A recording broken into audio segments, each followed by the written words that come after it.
بسم الله الرحمن الرحیم. زه موحد ګل او تاسو ګورئ پیام خیبر.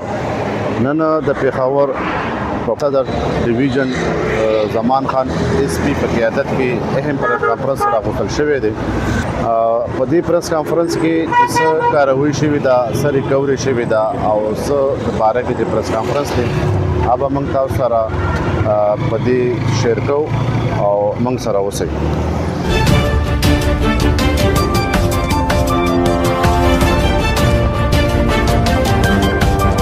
اداره توي د سوداګر تاسو په څه طریقه کار واغوست؟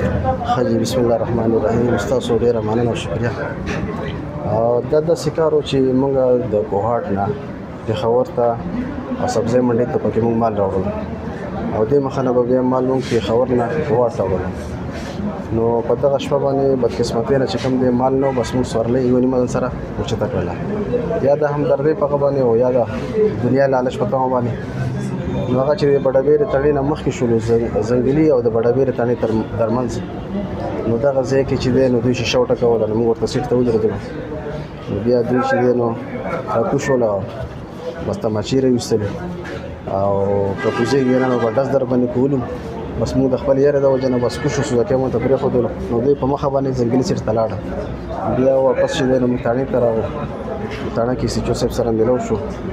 سیچو صاحب سره د الله پاک ډېر جزای خیر ورکړي، زموږ ډېر قدر عزت وکړو. موږ باندې هغه وخت سره چې مو څه چې تاسو باندې هغه پریشاني سخته تېره شوله. دا څه ټایم و چې دا تقریبا 9 نه پس وي، 10 شپې. نو بیا چې دی نو هغه موږ ته پوره ډاډګرنه حوصله افزایي راکړله. دې دوران کې چې کوم د ورځې تېرېدلې نو بیا چې راغلو بس اخري هفته یې راکړه چې هفته کې به انشاءالله میلاویږي. زه کوشش کوم. نو بیا هفتې نه مخکې دې موږ ته بس بیا اطلاع راکړله چې ستاسو ځکه میلاو شوې ده راشي تاڼې ته. بیا موږ موږ ځای کتو چې وو.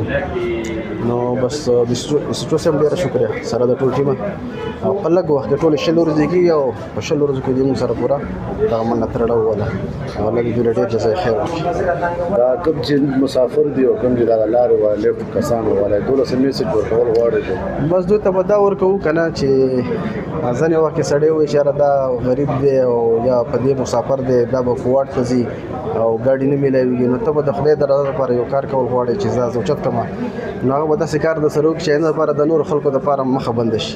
نو دا کار هم دی په کار، مسلمان ته لارې بندولې دي په کار. ښېګړه خیر رسول چاته. ستاسو ځکه مخکې په چا باندې خرڅ کړی و که نه؟ یاره داسې خو سپته ما ته اوس ولګېده لږه غونې چې دوی 5000 روپۍ خرڅ کړی وم. هم سبب ګرفتار دی ملزم او دا بد هم راته فلحال نشته دی چې ګرفتار شوی دی او که نه ځکه چې صاحب سره خبرې او زما هغه تفصیلي لا فلحال نه دي شوي. نو هغه سره بیا کېنم زمونږ ورسره وشول. هغه وویلي چې مطلب 5000 روپۍ باندې ده خرڅ کړی دی، 1500 پکې ماتې میلاو شوي دي، پکې ملزم ګرفتار دی لاړ دی. نو په زه وسفر زه خو اچانک بیرو وختم که نه نو دې خبر نه زه خو داسې خبر شوم په دې لنډ وخت کې خوشحاله ډېر الحمدلله. دا د غریبۍ سوزکی دی او خامخا د سړي چې هغه لږې پیسې وي او چې خپلې وي او چې ډېرې وي او چې څوک یې درنه په زبردستۍ اخلي سړی خفه کېږي که نه. خو عامو خلکو ته دا پیغام دی چې بس لږ د الله نه یاره پکار ده که نه. د مسلمان مال خپل مال، مسلمان دین په دین کاروانې روانې دي. نو مزید نور څه اسانیانې درته پکې پیدا شوي دي او که مشکلات درته نور پکې زیات سیوا شوي؟ یاره جی بس بډابېره ایریا ورسره غټه ده بډابېرې تاڼې سره. نو لکه مختلف قسمه خلک دي پکې، بډابېره خپل خلک هم دي پکې، بیا اخوا چې کومه بونډري شیخان باړې سره ټچ ده نو هغه خلک لږ مختلف دي.